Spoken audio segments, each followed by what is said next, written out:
अब एक बार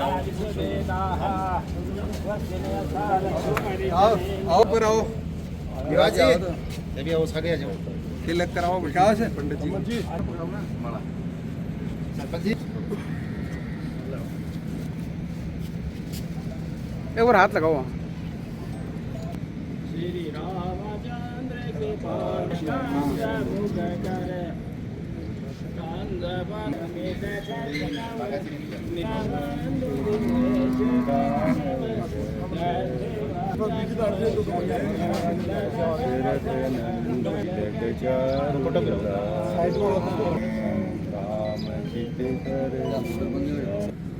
श्री रामचंद्र के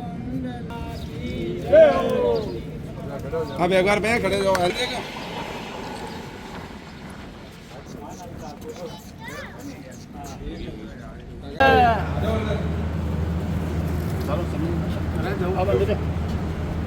आजो माया जाओ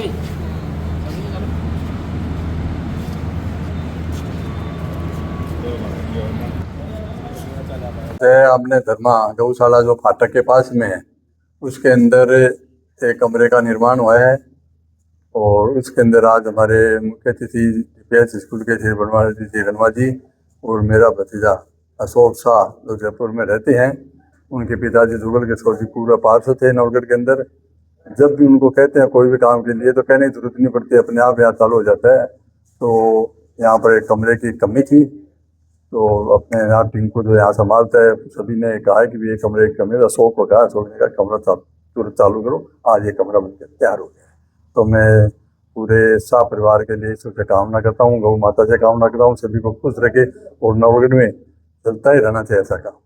और आपके सामने चल ही रहा है, दुनिया त्याग वगैरह बन रही है और भी प्रोग्रेस हो जाएगी। सबसे पहले अशोक जी व उनके परिवार को बहुत बहुत धन्यवाद देना चाहता हूँ कि आपने अपने पूर्वजों मदर फादर की याददाश्त में धर्मा गौशाला के अंदर एक रूम का कमरे का निर्माण करवाया है। ये आपकी समाज को देने की भावना को जागृत करता है कि हम समाज को क्या देते हैं। और आपके बारे में मैंने सुना है, कैलाश जी भाई साहब बता रहे थे मेरे को आपके बारे में, जहाँ भी मौका मिलता है नवलगढ़ आसपास के क्षेत्र में धर्म के काम में, जनहित के काम में आप बहुत बचट कर हिस्सा लेते हैं। ये बहुत ही पुण्य का काम है। और देखिए हमारे धर्म में, सनातन धर्म में गौ को माँ का दर्जा दिया गया है। सतत हमारे शास्त्रों में भी कहा गया है कि सभी देवी देवता गौ माता के अंदर विराजमान होते हैं। तो मुझे लगता है कि इससे पुण्य का काम इन गायों, आज स्थिति देखते हैं कि जो लोग बाग दूध यूज में ले लेते हैं या जब काम में आवश्यकता होती है तब उनको काम में लेते हैं, बाकी बाहर छोड़ देते हैं। तो मैं सभी लोगों से आज के आप लोगों के माध्यम से अपील करना चाहूँगा कि मेहरबानी करके गाय को अपने माँ के समान, बछड़ी को अपनी बहन मान के काम करें और इसको खुले में नहीं छोड़ें। इनको अगर आप इनको यूज में ये दूध नहीं दे रही या अयोग्य हो गई है तो उनको ऐसे ही परवरिश करें जैसे अपने परिवार के मेंबर की करते हो।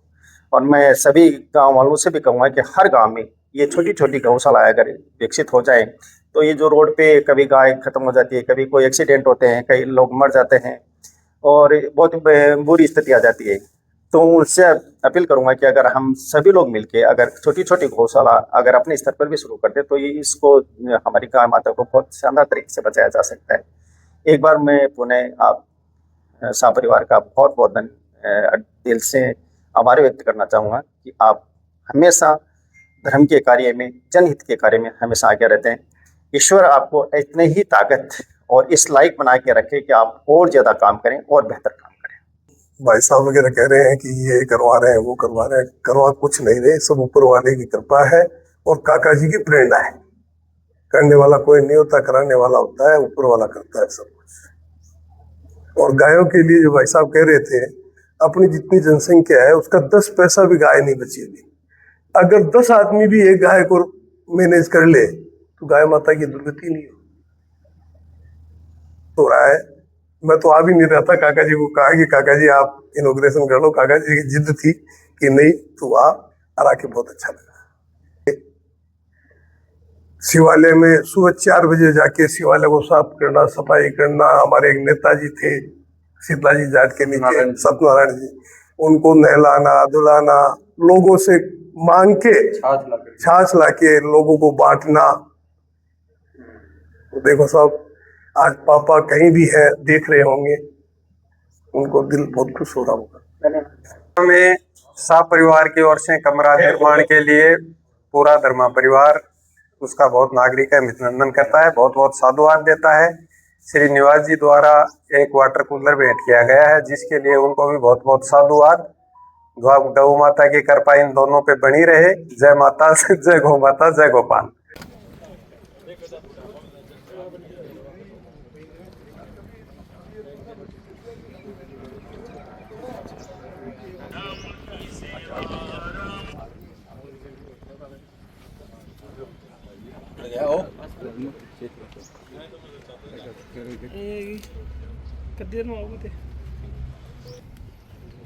अजय